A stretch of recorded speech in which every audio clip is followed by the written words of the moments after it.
Rasulahu bil huda wa dinil haq liyudhhirahu 'alad dini kullih wa kafa billahi syahida. Asyhadu an la ilaha illallah wahdahu la syarikalah wa asyhadu anna Muhammadan abduhu wa rasuluhu allazi la nabiyya ba'dah.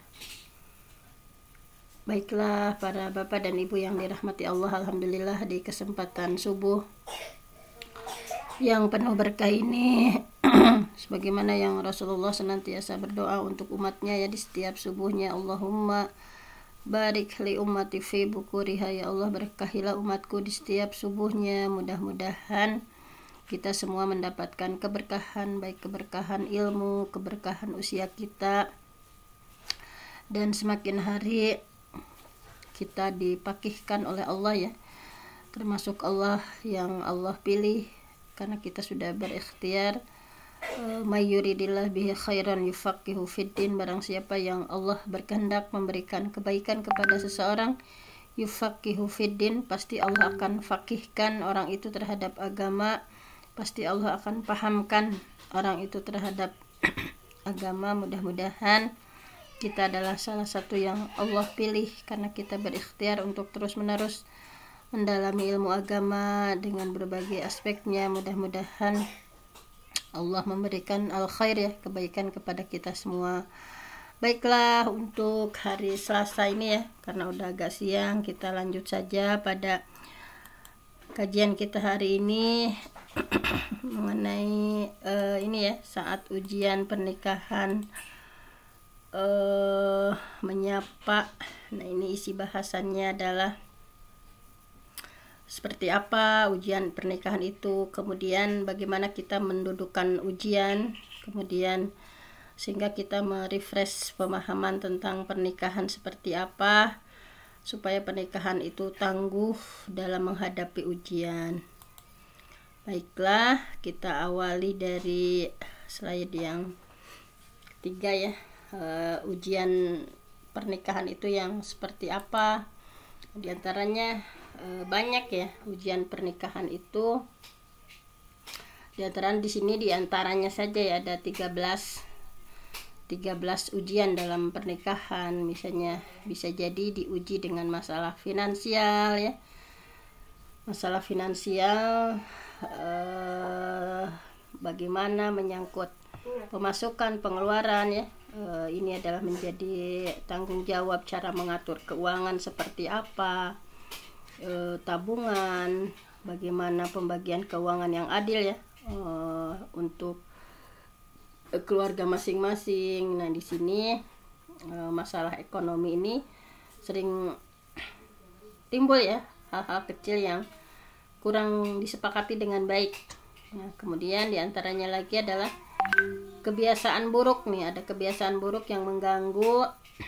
Nah, misalnya maaf Bu, layarnya belum muncul. Belum muncul?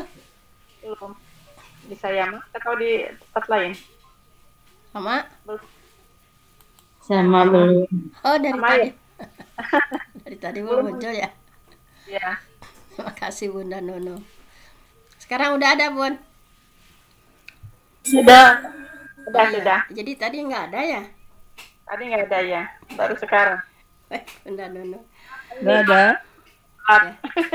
Tadi lagi di Baiklah, jadi ini ya, di antara ujian pernikahan itu tadi ada kebiasaan buruk yang mengganggu. Misalnya kan ini kebiasaan ini menjadi bagian dari ujian pernikahan dan biasanya tidak menyangkut hal besar, biasanya hanya seputar kebiasaan makan, misalnya kebiasaan tidur, kebiasaan menjaga kebersihan diri. Nah, ini kebiasaan-kebiasaan itu kan kalau yang misalnya kayak terlihat sepele ya, tetapi hal ini bisa sering menjadi perdebatan yang berulang-ulang. Misalnya ya misalnya bagi yang berbeda kepribadian kan, misalnya orang yang melankolis itu kalau menaruh segala sesuatu kan rapi ya, kayak handuk di tempatnya misalnya, kemudian sepatu. Nah, tapi bagi yang kepribadian yang lain, misalnya di mana saja, misalnya nyimpan sepatu atau hal sebagainya, misalnya Ini juga bisa menjadi salah satu ujian. Kemudian pola asuh anak ya. Nah, pola asuh anak juga ini juga pola asuh ya seringkali menjadi ujian yang cukup melelahkan ya, bahwa sering terjadi perdebatan misalnya karena baik suami ataupun istri membawa pola asuh yang diterapkan oleh orang tua masing-masing kan. Nah, jadi bagaimana misalnya oleh karena itu sering-sering ya misalnya menyamakan persepsi misalnya bahwa ada yang ininya tegas misalnya, ada juga yang serba boleh misalkan. Jadi pola asuh yang berbeda, ada yang pola asuhnya misalnya demokratis misalkan, tetapi yang ini otoriter misalnya. Ini juga menjadi bagian dari ujian. Kemudian konflik ya dengan mertua. Nah, ini juga misalnya diantaranya gitu ya, harus perlu kesabaran yang penuh ya. Bagaimana komunikasi yang baik dengan mertua misalnya, bahwa jangan sampai misalnya hal semacam ini misalkan jangan menyudutkan misalnya kepada suami dikasih pilihan yang sulit misalnya, bagaimana menengahi antara istri dengan ibu misalnya, bagaimana ya semuanya hal-hal sepele biasanya di sini ya ada konflik dengan mertua ya. Sebaik ada istilah kalau dalam Sundanya sabager-bager nami toha gitu ya, selalu ada sesuatu yang di perbedaan misalnya. Kemudian rasa jenuh juga ya, rasa jenuh misalnya dengan rutinitas yang sama misalnya. Jadi rasa jenuh juga bisa menjadi pemicu hubungan yang tidak harmonis misalnya. Untuk mengatasi hal itu misalnya diantaranya kayak dibuat rutinitas sederhana misalnya, menghabiskan waktu di akhir pekan berdua misalnya, atau liburan misalnya. Nah, supaya bagaimana kejenuhan itu dibuat hubungan menjadi hangat lagi misalnya. Kemudian diantaranya juga adalah hubungan seksual yang tidak berkualitas. Nah, di sini juga ya kan dengan adanya hubungan seksual ini bisa menjalin keintiman misalnya, bisa mereda stres atau semakin mengeratkan hubungan. Nah, ketika hal ini misalnya seringkali menjadi perdebatan itu kayak frekuensinya ya, frekuensi seks misalkan, atau kualitas hubungannya, atau kebosanan misalnya dengan gaya yang seperti itu juga misalkan. Nah, sehingga ini juga bagian dari ujian yang ada sebagian suami istri yang mendapati seperti ini. Jadi didiskusikan misalnya apa yang disukai misalnya, apa yang nggak disukai, supaya tidak jenuh dan bosan. Kemudian manajemen waktu juga ya, manajemen waktu yang tidak pas dan berimbang. Nah, jadi kan setelah menikah tentu saja harus memahami ya jadwal pasangan masing-masing misalnya, mulai dari waktu bekerja, kemudian mengurus anak misalnya, kapan untuk mengejar pendidikan, kapan waktu untuk me time, waktu sendiri, merawat rumah misalnya. Walaupun terlihat sepele misalnya, hal ini sering menjadi hal yang diperdebatkan ya, menjadi ujian rumah tangga dalam pernikahan. Karena bagaimana misalnya seorang suami harus mengurangi ya, berkorban mengurangi hobi pribadinya misalnya, mengurangi waktu dengan teman-temannya misalnya, dan ini harus dikomunikasikan dengan baik ya, berbagi waktu ya secara adil. Nah, seperti itu. Nah, kemudian di sini juga masih banyak ya misalnya tugas pekerjaan rumah nah yang tidak terbagi adil. Nah, jadi jangan sampai pekerjaan rumah yang tidak terbagi secara adil ini ya bisa menjadi pemicu juga. Nah, bahwa pasangan suami istri ini adalah tim ya. Kita harus ingat bahwa pasangan suami istri adalah tim yang harus bahu membahu mengerjakan pekerjaan ya. Jangan sampai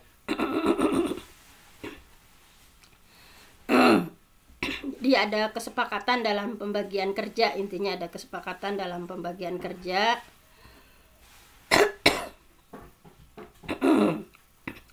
Kemudian yang ke-9 itu stres dan beban moral. Misalnya ketika salah satu pasangan stres gitu ya, ini juga bisa memperburuk masalah yang dalam rumah tangga. Misalnya ketika salah satu pasangan mengalami hari yang buruk, misalnya ada sesuatu yang tidak menyenangkan misalnya, sehingga membuat suasana di rumah menjadi tidak nyaman misalnya. Nah, bagaimana misalnya jangan sampai istri melampiaskan emosi negatifnya ya ke pasangan, atau suami melampiaskan emosi negatifnya ke pasangan misalnya. Nah, misalnya seperti stres finansial, stres harian ya. Ini juga bisa menjadi bagaimana menguji kesabaran dan harus dikomunikasikan dengan baik. Kemudian karakter dan kebiasaan keluarga. Nah, ini juga ya, bahwa menikah itu kan menyatukan dua keluarga yang berbeda. Nah, jadi ujian rumah tangga yang sering ya dialami di sini adalah tadi karakter dan kebiasaan keluarga. Bagaimana kita menyatukan dua keluarga yang dengan budaya yang berbeda, dengan karakteristik yang berbeda ya, dengan kepribadian yang berbeda.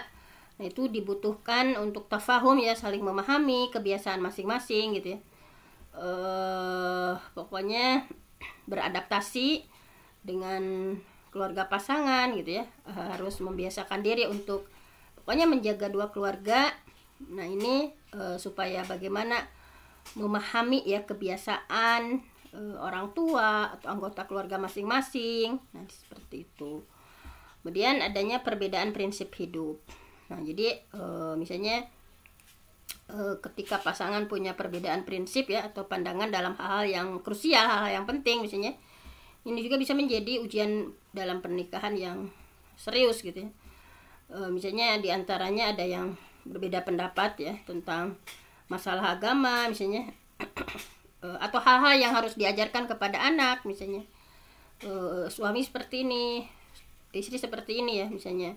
Bagaimana tentang cara mendisiplinkan, misalkan yang satu ingin dengan kelembutan, yang satu ingin dengan keras misalnya dalam mengasuh anak misalnya. Jadi kan setiap orang itu tentu saja tidak tumbuh dengan nilai moral atau tujuan yang sama ya. Misalnya suaminya dia tumbuh dengan value yang baik misalnya, tapi di sisi lain misalnya istrinya misalnya dia tumbuh dengan sesuatu yang berbeda misalnya. Makanya ketika pasangan suami istri ya tidak belajar menyesuaikan dengan nilai-nilai yang berbeda tadi, akan sulit menjalani kehidupan rumah tangga. Kemudian di sini juga ada kecemburuan. Nah, ini kecemburuan juga ya, seperti hal sepele, tapi ini juga bisa membuat pernikahan menjadi tidak harmonis, terutama ketika muncul ya perasaan cemburu yang tidak beralasan misalnya. Jadi kan kadang ada pasangan yang cemburu berlebihan gitu ya, dan tidak bisa mengendalikan emosi misalkan. Nah, nanti misalnya kalau yang sudah berlebihan seperti itu bisa menemui konselor pernikahan ya, misalkan apakah perasaan itu normal atau tidak misalnya. Jadi jangan sampai dengan perasaan cemburu yang berlebihan misalnya, nah sehingga menjadi merusak gitu ya hubungan antara suami dan istri. Kemudian ada yang asyik dengan teknologi ya, asik sendiri dengan teknologi. Nah, jadi selain anak-anak, pasangan suami istri juga bisa merasakan dampak negatif dari teknologi ini ya. Misalnya adanya bagaimana dengan ada gadget atau medsos ini sangat mempengaruhi ya cara kita berkomunikasi dengan pasangan. Nah, dengan adanya teknologi yang begitu maju gitu ya, semakin menjauh komunikasi yang dengan tatap muka yang sehat. Misalnya banyak yang dikeluhkan ya oleh para pasangan, misalkan karena ada yang pulang kerja misalnya asik dengan gadgetnya misalnya, sehingga kualitas komunikasi itu semakin berkurang semakin lama misalnya. Ini diantaranya ya ada 13 Sebetulnya banyak, cuma ini diantaranya yang dibahas hari ini. Nah, ini hampir sama juga ya. Perjuangan finansial tadi ya, karakter asli yang saling berbenturan, misalnya yang satu bagaimana menyatukan antara karakter koleris gitu ya, yang susah diatur, tegas, misalkan bagaimana menyatukan dengan melankolis yang semuanya ingin perfect misalnya. Nah, ini juga ya, adaptasi mengurus rumah tangga, menciptakan hubungan harmonis antara dua keluarga, masa kehamilan, tantangan mengurus anak, ketidaksetiaan. Nah, ini merampungkan tugas bagi orang tua, cobaan penyakit, perubahan situasi dalam karir, atau kembali berdua. Nah, jadi ini diantara ujian-ujian ya yang biasanya terjadi di dalam sebuah rumah tangga. Nah, ini juga bisa dilihat di 2 tahun terakhir ya, ada viral antrian panjang warga Bandung urus perceraian. Nah, ini bahwa ada ujian ya ketika pandemi menelanjangi kerapuhan ketahanan keluarga muslim. Nah, ini bisa dilihat ya, dibuktikan dengan mereka berantrian panjang ya. Contohnya di warga Bandung yang mengurus perceraian. Kemudian sertifikasi nikah 2020. Nah, ini upaya menurunkan angka perceraian. Nah, jadi bahwa kondisi rumah tangga di Indonesia secara umum ini menurut data Suksesna sedikitnya terjadi 11,2% ya pernikahan anak di bawah umur. Nah, sehingga pernikahan banyak terjadi ya di bawah umur, otomatis tingkat perceraian semakin tinggi. Nah, ini ya bahwa pokoknya angka perceraian di Indonesia itu semakin meningkat. Nah, ini dari Bogor ya, informasi dari Bogor. Kemudian perceraian di Pulau Jawa meningkat gara-gara pandemi. Nah, ini juga sangat berpengaruh ya, dampak dari pandemi. Jadi perceraian di Indonesia di sini ya di bawah 20.000 kasus. Nah, pandemi COVID, angka perceraian di Indonesia meningkat. Nah, jadi ini belum ada yang terbaru ya. Intinya apalagi sekarang semakin meningkat gitu ya. Nah, kemudian bagaimana dalam perspektif Islam ya melihat fenomena semacam itu? Yang pertama, kita akan mendudukan ujian itu sendiri. Bahwa mendudukan ujian, bahwa apapun bisa menjadi ujian ya, baik itu ujian al-khair ya, kebaikan, ataupun asyar, keburukan misalnya. Nikmat itu juga ujian, sengsara itu adalah ujian. Bahwa dalam surah Al-Anbiya diingatkan ya, kita diingatkan, a'udzubillahi minasyaitonirrajim, kullu nafsin za'iqatul maut, bahwa tiap nafs, tiap jiwa itu za'iqatul maut, akan merasakan kematian. Wa nabluukum bisyarr, kami akan menguji kalian ya dengan, nah ini diuji dengan apa? Bisyarr, dengan keburukan, wal khair, dan akan kami uji dengan kebaikan. Fitnah, nah sebagai cobaan ya yang sebenar-benarnya, wa ilaina turja'un, dan kepada kamilah kalian dikembalikan. Nah, jadi di sini sudah jelas ya bahwa kita akan diuji ya, kita sebagai manusia akan diuji, diantaranya bisyar, diuji dengan keburukan, wal khair, diuji dengan berbagai kebaikan ya. Dan ini adalah fitnatan, ini adalah cobaan yang sebenar-benarnya.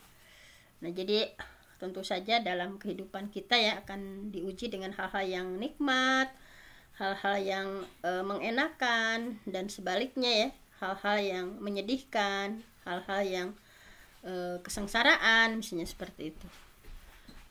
Nah, kemudian bahwa kita pahami di surah Al-Baqarah itu ujian itu adalah kelaziman gitu ya, sesuatu yang lazim gitu, sesuatu yang memang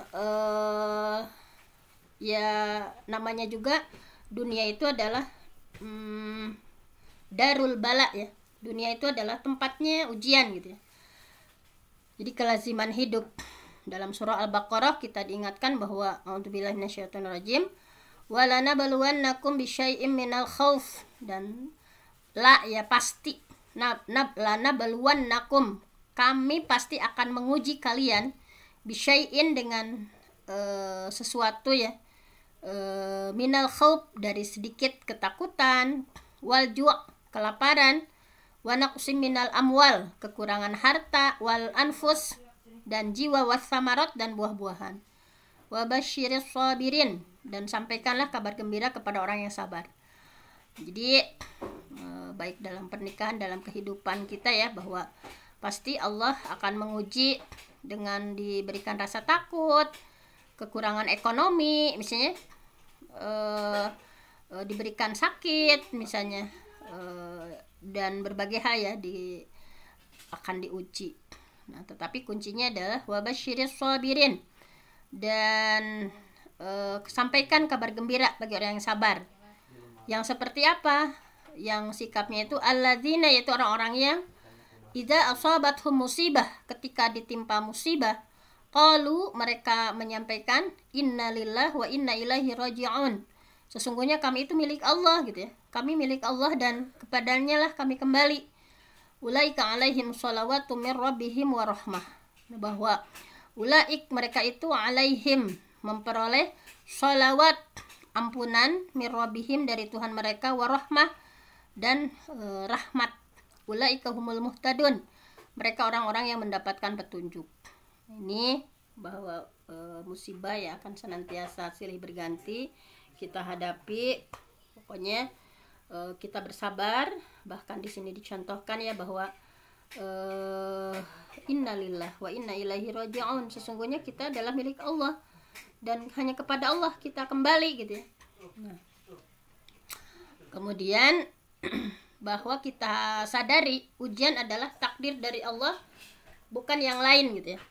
Kita harus menyadari apapun yang terjadi dalam rumah tangga kita, apapun yang terjadi dalam baik kebaikan-kebaikannya atau keburukan-keburukannya, nah itu semua adalah takdir dari Allah, bukan yang lain. Bahwa dalam surah Al-Mulk ya, kita diingatkan, a'udzubillahi minasyaitonirrajim, tabarakalladzi biyadihil mulk wa huwa ala kulli syai'in qadir, alladzi khalaqal mauta wal hayata liyabluwakum ayyukum ahsanu amala wa huwal azizul ghafur. Nah, jadi di sini Maha Suci Allah yang tabarak ya, alladzi biyadih, yang di tangannya, al-mulk, segala kerajaan, wa huwa ala kulli syai'in qadir, dialah Allah yang maha kuasa atas segala sesuatu, alladzi khalaqal mauta, yang menjadikan mati, wal hayah, dan hidup, liyabluwakum, supaya dia Allah menguji kalian gitu ya, ayyukum ahsanu amala, siapa di antara kalian yang lebih baik amalnya, wa huwal azizul ghafur, dialah Allah yang maha gagah, ghafur, maha pengampun. Bahwa ini adalah semua ujian adalah takdir dari Allah Subhanahu wa taala. Nah, kemudian memang ada hikmah ya, ada kebaikan di balik setiap ujian. Jadi kita harus meyakini bahwa ada kebaikan, ada hikmah di balik setiap ujian, dan takdir Allah lah adalah yang terbaik. Nah, di sini ya, hadisnya sangat terkenal ya. Pokoknya tidak ada seorang muslim yang menderita kelelahan misalnya, sama Allah diuji dengan berbagai kelelahan atau penyakit atau kesusahan hati ya, bahkan gangguan yang berupa duri, melainkan semua itu, kejadian itu adalah penebus dosa gitu ya, menjadi kafarah, menjadi penebus dosa. Jadi ketika Allah uji kita dengan menderita berbagai kelelahan gitu ya, atau penyakit, atau hati yang susah gitu ya, sedih misalnya, gundah gulana gitu ya, bahkan gangguan yang berupa duri, nah itu semua merupakan kafarah, penebus untuk dosa kita gitu ya. Bahwa ujian ini hanya diberikan Allah kepada mereka yang memang layak diuji gitu ya, dan sesuai dengan kadar kemampuan, la yukallifullah nafsan illa wus'aha, bahwa kita harus yakin ketika kita diuji seperti ini ya, bahwa Allah itu hanya memberikan ujian kepada mereka yang layak untuk diuji gitu. Tidak semua Allah diuji seperti itu ya. Jadi yang layak diuji dan sesuai dengan kadar kemampuan, wus'aha gitu ya. Bahwa tadi la yukallifullah, bahwa Allah tidak membebani seseorang ya, illa wus'aha, kecuali sesuai dengan kesanggupannya, bahwa Allah sudah memilih bahwa orang ini sanggup diuji seperti ini, si A itu sanggup diuji seperti ini. Nah, seperti itu. Kemudian semua ujian itu bisa menjadi kebaikan asal tepat dalam menyikapinya gitu, bahwa ujian apapun ini ya bisa menjadi khair, kebaikan ketika kita benar dalam menyikapinya. Misalnya di sini ya dalam hadis Suhaib yang begitu sering kita kaji ini, bahwa Rasulullah Shallallahu Alaihi Wasallam bersabda, ajaban, sungguh menakjubkan, li amril mukmin, keadaan orang mukmin. Jadi nggak ada buruk-buruknya orang mukmin itu ya, bahwa ajaban, sungguh menakjubkan, li amril mukmin, keadaan seorang mukmin, inna amrohu kullahu khair, seluruh urusan umat muslim itu baik gitu ya. Walaisa dzaka li ahadin illa li mukmin, ini tidak didapati kecuali pada diri seorang mukmin. In asobathu sarra, jadi jika mendapatkan kesenangan, syakara, dia bersyukur, fakana khairan lahu, dan itu lebih baik baginya. Wa in asobathu darra, tetapi ketika diuji ya, mendapatkan kesusahan, sabara, dia bersabar, fakana khairan lahu, maka itu adalah baik untuk seorang mukmin itu. Jadi nggak ada jelek-jeleknya dalam kehidupan orang mukmin itu ya.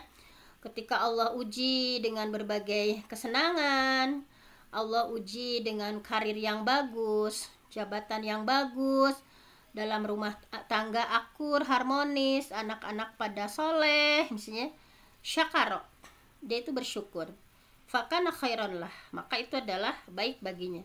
Wa in asobathu darra, dan ketika mendapatkan kesusahan ya, diuji dengan suami, diuji dengan ekonomi, diuji dengan pihak mertua, diuji dengan saudara dari suami kita, nah sobaro, tetapi tetap bersabar, fakana khairan lahu, maka itu pun baik baginya.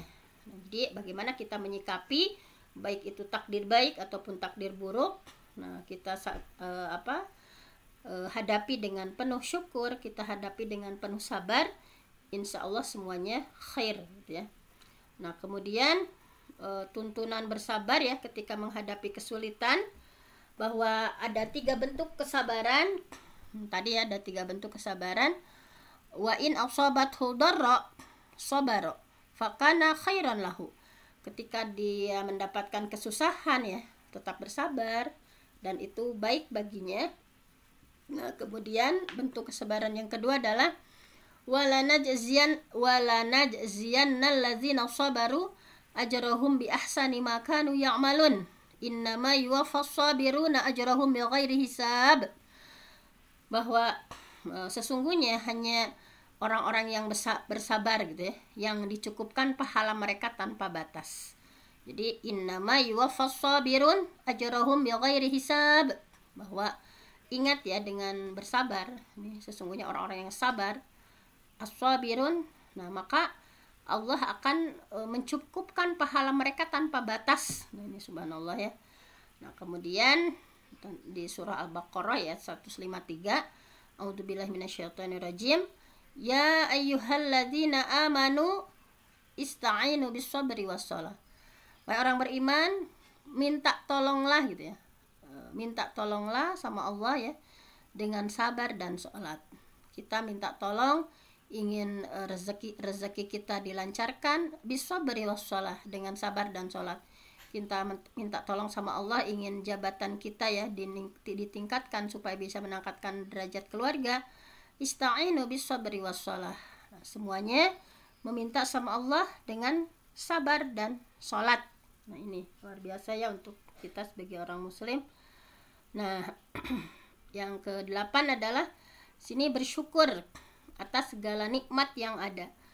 Nah, bahwa dalam surah An-Nahl ya, An-Nahl, a'udzubillahi minasyaitonirrajim, wa in ta'uddu nikmatallah la tuhsuha, bahwa wa in ta'uddu, dan jika kalian menghitung-hitung nikmat Allah ya, nikmat Allah la tuhsuha, bahwa kalian itu manusia nggak bisa menghitung jumlahnya gitu ya.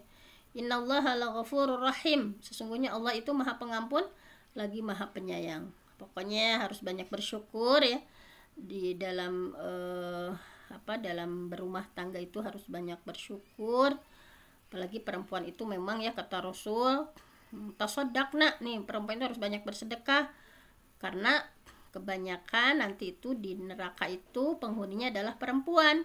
Kata Rasul, kenapa penghuni neraka banyak perempuan?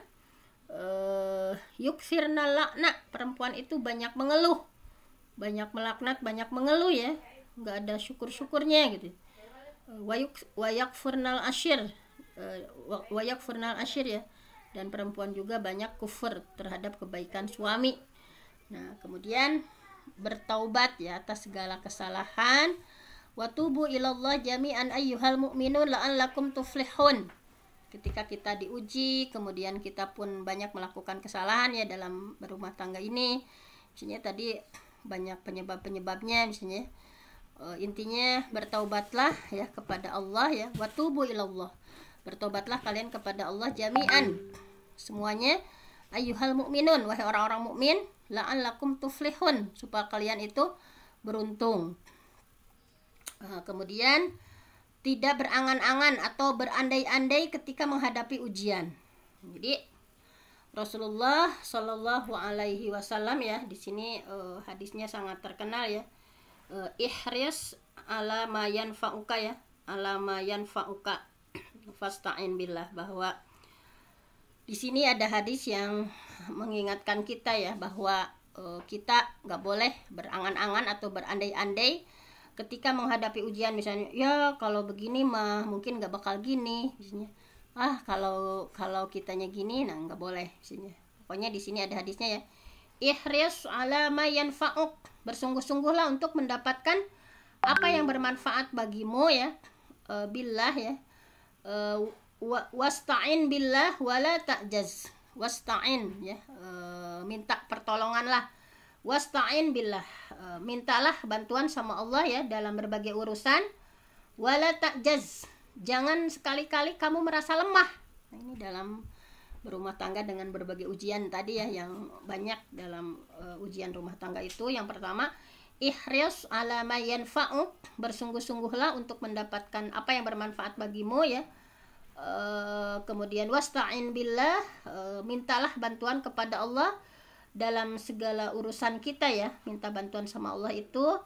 Wala ta'jaz, jangan sekali-kali kalian lemah. Nah, bahwa di sini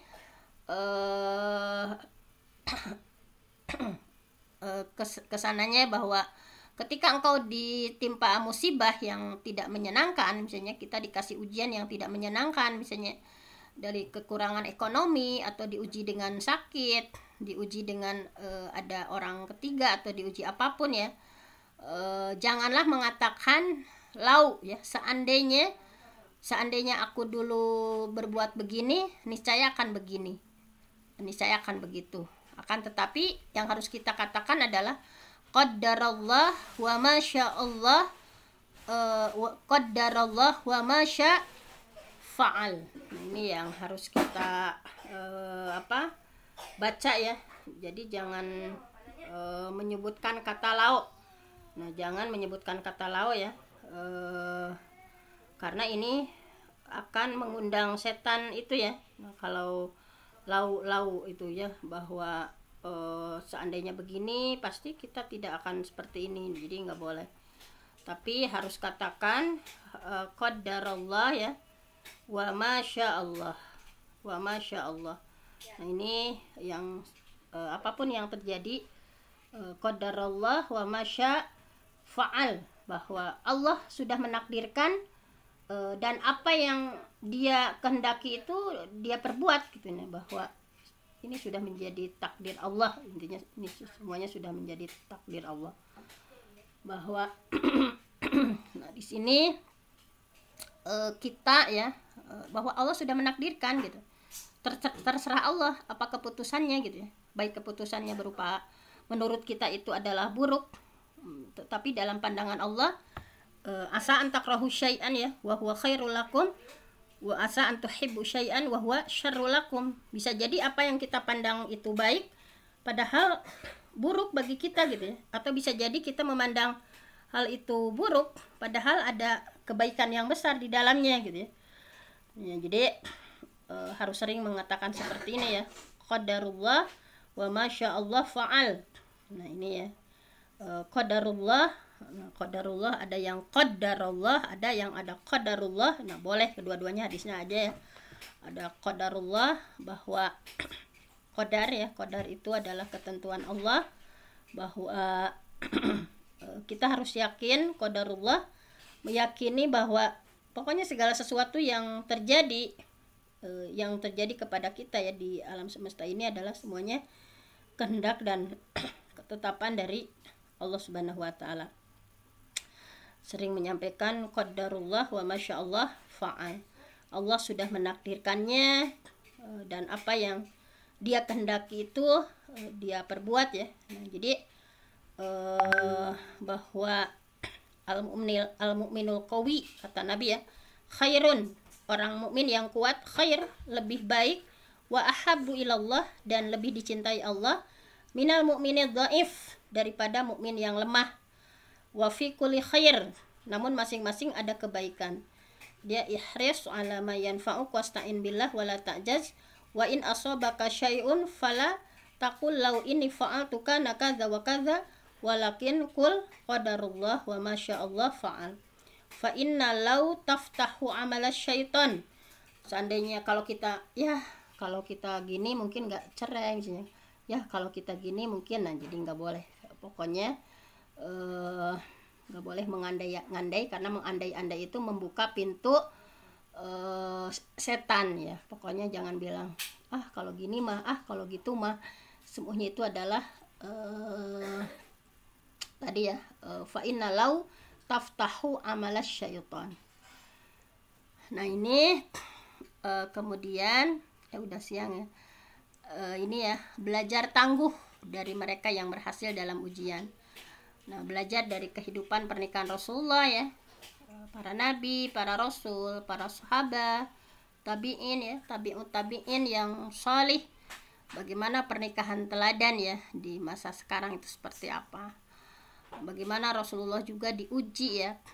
Kemarin kita sudah menjelaskan hadithul ifki ya, ketika Rasulullah juga diuji, misalkan Siti Aisyah ya, tetapi bisa melewati berbagai ujian itu. Nah, para sahabat, para tabi'in, kita harus banyak belajar nih dari tabi'ut tabi'in yang soleh ya, bagaimana pernikahan yang berkah. Nah supaya pernikahan itu tangguh ya menghadapi ujian, kita harus mengingat lagi nih, di-refresh lagi, hakikat pernikahan itu adalah sesuatu perjanjian yang kuat gitu ya. Kenapa sekarang itu banyak sedikit-sedikit cerai, pada pernikahan itu adalah perjanjian yang kuat. A'udzubillahi minasyaitonirrajim. Wa kaifa ta'khudunahu wa qad afdha ba'dukum ila ba'di wa akhadna minkum mitsaqan ghalidha. Bahwa wa kaifa ta'khudunah, bagaimana kamu akan mengambilnya kembali, wa qad afdha ba'dukum ila ba'din, padahal sebagian kamu sudah bercampur ya dengan yang lain ya, sebagai suami istri ya. Wa akhadna minkum mitsaqan ghalidha, dan mereka istri-istri telah mengambil dari kamu mitsaqan ghalidha, perjanjian yang kuat. Nah, ini bahwa pernikahan itu adalah mitsaqan ghalidha, adalah perjanjian yang kuat. Bahwa pesan Rasulullah di sini ya, hadisnya dari Jabirin, hadis dari Jabir, anna Rasulullah SAW khataban nas, bahwa Rasulullah berkhutbah ya di hadapan manusia. Faqala, kemudian Rasulullah bersabda, ittaqullah fin nisa, bertakwalah kalian kepada Allah dalam urusan dengan perempuan. Fa innahunna awanun indakum, karena mereka itu adalah tawanan. Fa innahunna, karena sesungguhnya para perempuan itu awanun indakum, tawanan kalian. Akhadtumuhunna bi amanatillah, bahwa kalian mengambil mereka sebagai amanah dari Allah. Bahwa wastahlaltum furujahunna bi kalimatillah, dan mereka halal bagi kalian dengan kalimah Allah. Walahunna alaikum rizquhunna wa kiswatuhunna bil ma'ruf. Nah ini, dan bagi mereka berhak dapat rezeki ya, atas nafkah atas mereka berhak mendapatkan pakaian yang pantas dengan cara yang ma'ruf gitu ya. Nah ini bahwa ittaqullah fin nisa, bahwa pertanggungjawabannya itu adalah kepada Allah Subhanahu wa taala. Nah, kemudian kita harus merefresh kembali bahwa menikah itu adalah ibadah ya, bahwa hadis dari Anas bin Malik radhiyallahu an bahwa Rasulullah SAW bersabda, "Idza tazawwajal 'abdu faqad istakmala nisfad din, falyattaqillah fima baqiya." Bahwa jika tazawwajal 'abdu, seorang hamba menikah, faqad istakmala nisfad din, maka ia sudah menyempurnakan separuh agamanya. Falyattaqillah, oleh karena itu bertakwalah kepada Allah, fima baqiya, untuk separuh yang tersisa. Nah, ini ya, nikah itu adalah ibadah yang paling panjang gitu ya. Nah, bahwa ya ma'syarasy syabab man istata'a minkumul ba'ah falyatazawwaj fa innahu aghaddu lil basar wa ahsanu lil farj wa man lam yastati' fa 'alaihi bis-shaum fa innahu lahu wija. Bahwa ya ma'syarasy syabab, wahai para pemuda, man istata'a minkumul ba'ah, barang siapa di antara kalian yang mampu menikah, falyatazawwaj, maka menikahlah. Fa innahu, karena sesungguhnya dengan menikah itu aghaddu lil basar, bisa menahan pandangan, wa ahsanu lil farj, dan bisa lebih memelihara farji. Wa malam yastati' fa alaihi bis-shaum, barang siapa yang enggak mampu maka baginya dengan saum, fa innahu lahu wija, maka sesungguhnya dengan saum itu adalah sebagai benteng. Bahwa ingat, menikah itu adalah ibadah ya. Tazawwaju fa inni mukathirun bikumul umam yaumal qiyamah wala takunu karohbaniyatin nasara. Menikahlah, kata Rasul ya, karena sesungguhnya aku akan bangga ya, aku akan membanggakan jumlah kalian kepada umat lain pada hari kiamat. Janganlah kalian seperti para pendeta Nasrani. Nah, bahwa pernikahan itu adalah sebuah ibadah. Wa Zakaria idnada rabbahu rabbi la tadharni fardan wa anta khairul warithin. Ingat kisah Nabi Zakaria ya, ketika menyeru kepada Allah, ya Rabb, ya Rabb, wahai Tuhanku, janganlah kau membiarkan aku hidup sendiri, dan kaulah waris yang paling baik.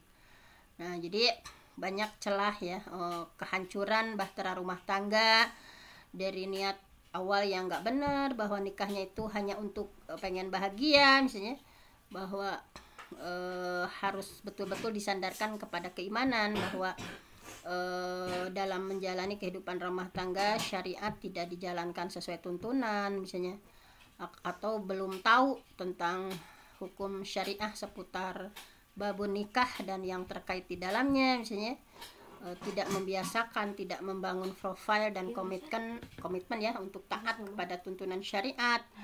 Biasanya masing-masing mengikuti hawa nafsu ya, senang untuk bermaksiat. Nah, inilah celah yang bisa menghancurkan bahtera rumah tangga. Pengabaian ya hak dan kewajiban pasangan, misalnya tidak menunaikan kewajibannya masing-masing, misalnya memberikan nafkah dari nafkah yang haram misalnya, kepemimpinan yang lemah, padahal ar-rijalu qawwamuna 'alan nisa, bahwa laki-laki itu adalah qawwam, pemimpin untuk perempuan, tetapi seringkali banyak kepemimpinan yang lemah dalam sebuah rumah tangga. Kemudian istri merongrong kepemimpinan suami, kemudian tidak adanya pergaulan yang baik ya, yang ma'ruf dari suami kepada keluarga misalnya. Kemudian ini diantaranya LDR ya, long distance relationship, ini juga yang menjadi celah misalnya dari rumah tangga.